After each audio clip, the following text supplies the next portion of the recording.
Thanks for joining us today. This week we saw the Albanese Labor government deliver on another election commitment, bringing people together to tackle the problems that are holding back the economy. That's what the Jobs and Skills Summit was all about, having people work together to ensure that businesses have the skilled people that can meet the needs of a modern economy. We had business, unions, education, community all coming together in a spirit of cooperation to get things done, delivering 36 practical outcomes, which is just the start. If you look at what we've put forward in terms of bringing forward investment in TAFE and vet training, if you look at the changes to the age pension work bonus to ensure that we can have additional people, older people in the community working a little bit longer and contributing to skills needs, modernising workplace relations laws to make it easier for businesses and workers to come to enterprise agreements. Also looking at removing some of the barriers to jobs and training that exist in the modern training system and changing some of that, building up opportunities for increased housing, particularly social and affordable housing, and lifting the skilled migration level by around 35,000 for those high in-demand skilled needs that employers want to be able to see.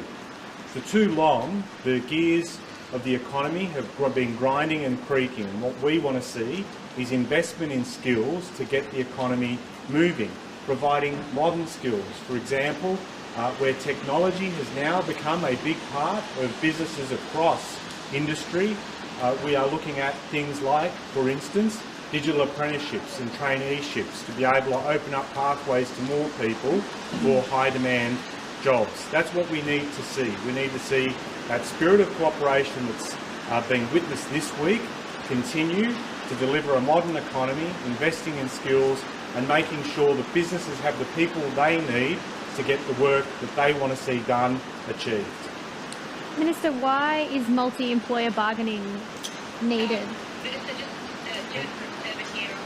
Yeah, I've just got one question and then I can come back to you, Jen, if that's okay. And the question was about multi-employer bargaining. Well, we've seen for too long the bargaining system, enterprise bargaining system, has not been delivering.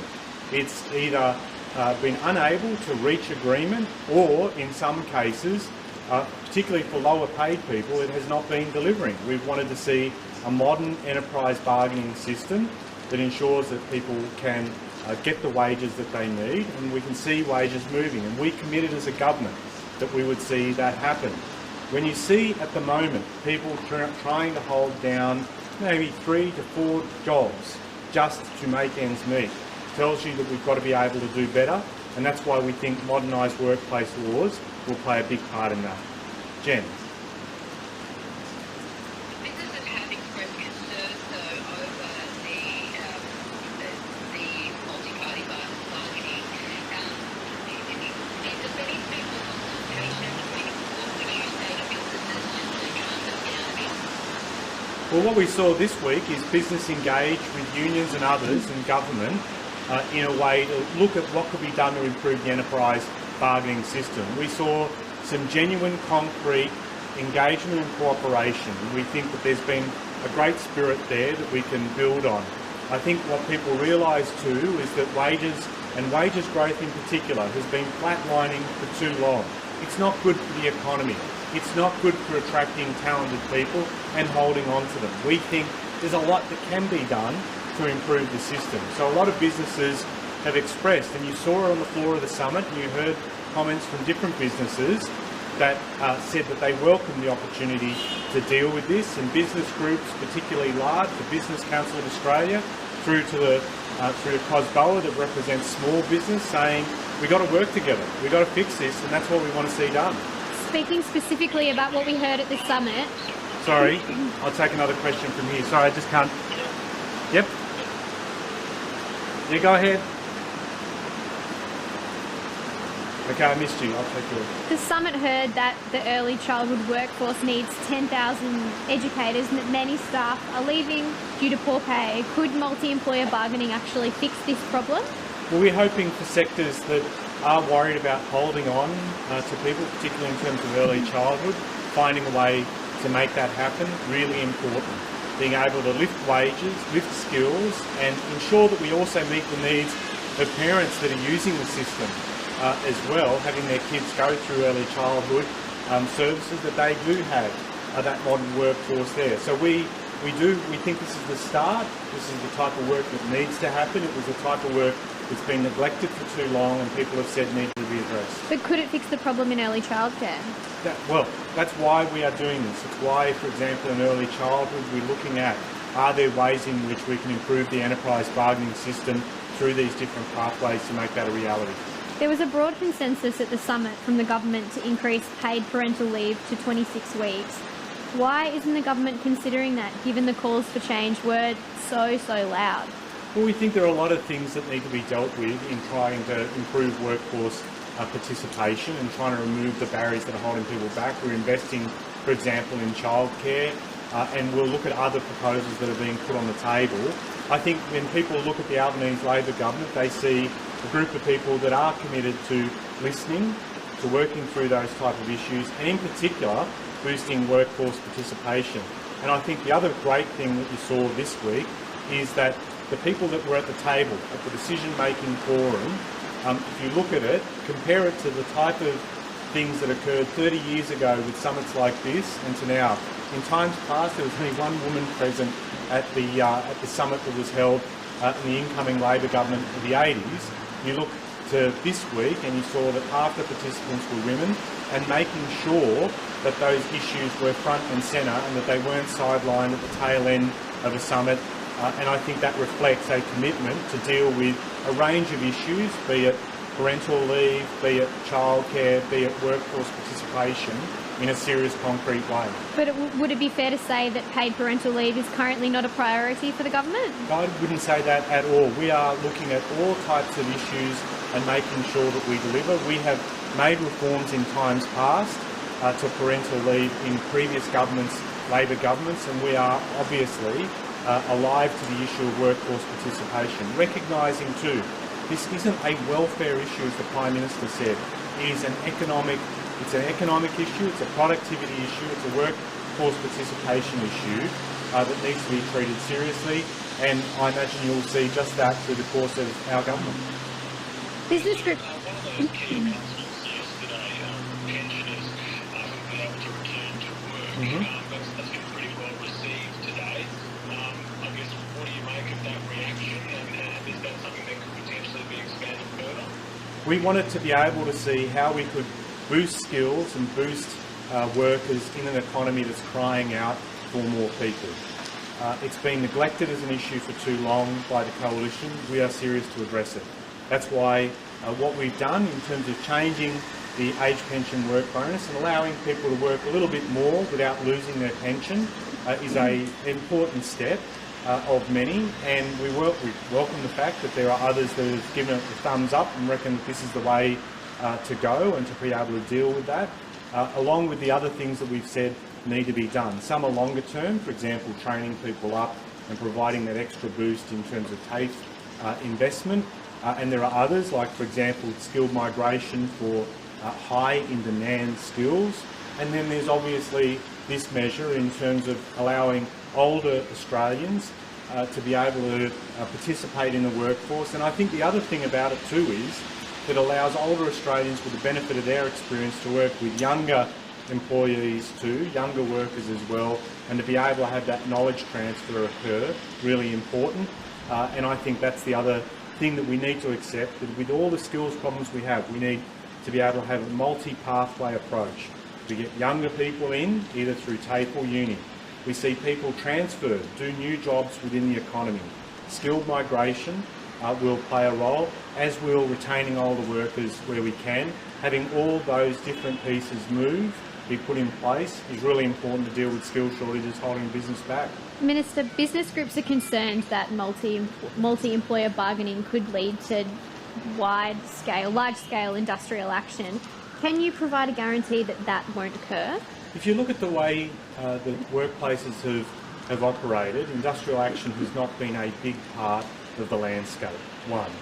Two, if you look at the summit this week, there are a lot of businesses that were expressing the view that they're happy to consider and work with this type of proposition. to make it a reality. 3, I think businesses recognise we do need to have some sort of change. The enterprise bargaining system isn't working the way it once was. And also I think there's an understanding that for low-paid Australians the system's not working and delivering. So we do need to do things differently and to make that a better system for many, not just a few. So there have been, as I've said a few moments ago, you look at the Business Council through to small business representatives saying we'll give this a crack and prepare to work, and I think that's the spirit of cooperation that we need to see, as opposed to what we've seen in the past where you've had coalition governments more interested in picking fights than solving problems. We don't want to be like that. We want to be a government that works with business, unions and others to make sure that the economy is working in a way delivering stronger businesses, secure work and better wages. Minister, do you think that the childcare package should start in July or in January? Do I believe it should start? Yes. Should it be brought forward to January, or do you think it's fine at July? Look, I think what the government's announced in terms of childcare has been a serious proposition to improve workforce participation. For specific details, please, I'm more than happy for you to go and talk to my colleagues about that in Jason, Claire and Anne Arley. But what we have said at the outset is that we recognise this is important as a workforce participation measure that will boost and strengthen the economy, and that's why it was such a big feature of ours leading into the election and beyond. So would it then be important to bring it forward 6 months? Sorry, what was that? So if it's important in bringing women back into the workforce, and which was a key topic of discussion at the summit, why wait until mid next year? Why not start it in January? Well, because we've announced those plans, we're going to step them through, we've got to work with a lot of people to make those a reality, and I don't think that we should just be rushing them for the sake of rushing them. We want these reforms to work and to make a difference.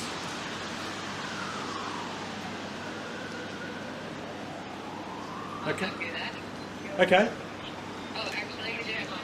Just one more. The opposition saying today that they've been calling for the senior stuff for a little while now, for the pension income credit for a little while now, but their proposal would have gone further.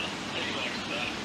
Well, the opposition had 9 years in government to make this a reality and didn't do a single thing about it. They want us to spend more money after racking up $1 trillion in debt, and what we want to do is make sure that we've got a practical, targeted, flexible system that works. And we think that the measures that have been put on the table and that have been welcomed by older Australians, this is an important step forward while we're bringing all the other things that we want to do online.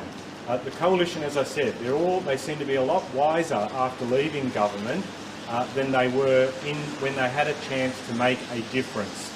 And the other thing I'd make the point about as well, in terms of the coalition, it was extremely disappointing that with a summit like this, where they could have participated, where they could have engaged and they could have worked with others, they instead wanted to do what they've always done. It might be a different leader, but it's the same Liberal Party being negative, combative and not cooperative at a time where people want the country working together. Minister, just finally, we've seen stories over the last few weeks about the cosmetic surgery industry.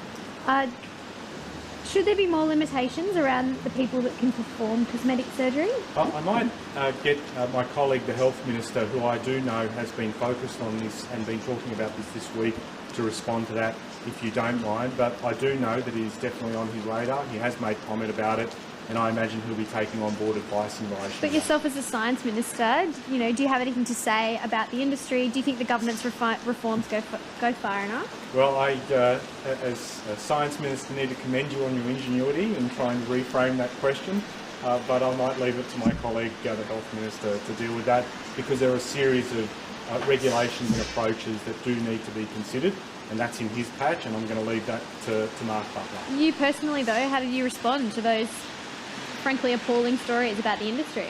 I think people want to be able to have confidence that if they're seeking medical assistance, that they're looked after properly and that there's not rogue behaviour, and I think that's why you've seen this week the Health Minister raise this issue. and I think that, as I said, he's in the best position to give you a much more detailed response than me.